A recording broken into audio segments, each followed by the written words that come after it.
بریم با هم بادکنک آرایی این دیزاین رو یاد بگیریم. اول از همه باید بادکنک ها رو دوبل کنیم تا یه رنگ زرشکی داشته باشیم. برای دوبل کردن بادکنک ها به کمک نی بادکنک مشکی رو داخل بادکنک قرمز قرار میدیم. بعد از اینکه بادکنک ها رو دوبل کردیم، حالا نوبت اینه که کوچیک و بزرگ بادش کنیم. برای گره زدن تا بادکنک رو به هم گره نمیزنیم، چون زدن یا آرک با گره زدن دو تا بادکنک خیلی سخت میشه و در واقع اون انعطاف پذیریش رو نداره. بادکنکی که داخله و این طرف هم بادکنک مشکی رو میگیریم و تا بادکنک مشکی رو فقط به هم دیگه گره میزنیم.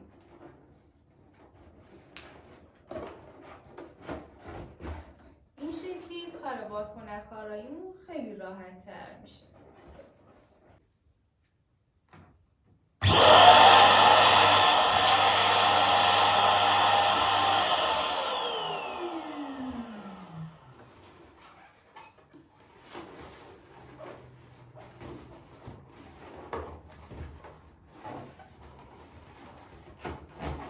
وقتی که گره زدیم باید دسته 4 تایی درست کنیم.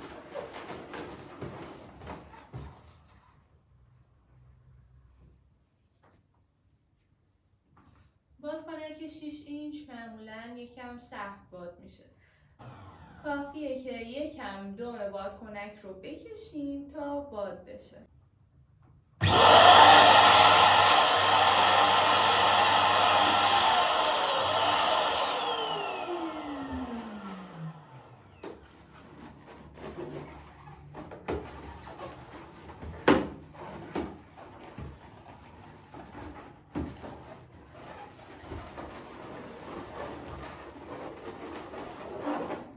برای ریسه کردن بادکنک ها این کار رو بدون نخ نامرئی هم میتونیم انجام بدیم.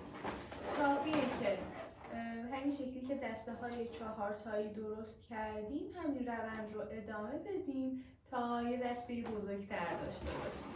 یه دونه از بادکنک ها که توی دستمون کوچیکتر از همه است رو میگیریم و با یه دسته دیگه کافیه که فقط جا به جاش کنیم.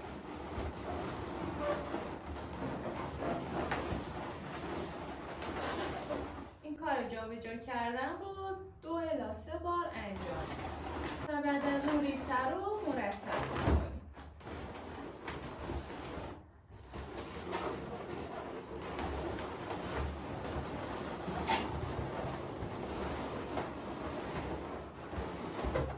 چند تا دیگه از این ریسه ها درست میکنیم تا بتونیم به یه آرک نامنظم خیلی خوب برسیم. معمولا خوبه که برای یه بادکنکی که خیلی بزرگه یه بادکنکی خیلی کوچیک بهش گره بزنیم تا برای دسته کردن کارمون راحت باشه.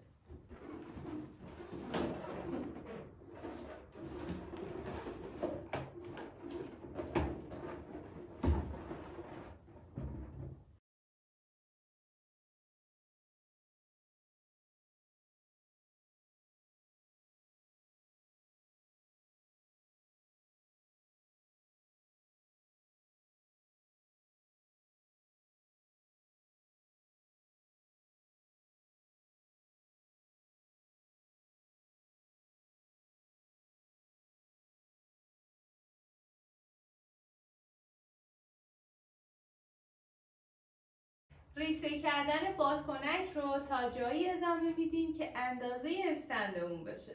در نهایت لازمه که ریسه رو به استند متصل کنیم. برای این کار 2 تا بادکنک رو بین میله قرار میدیم و بادکنک ها رو با هم دیگه جا به جا میکنیم.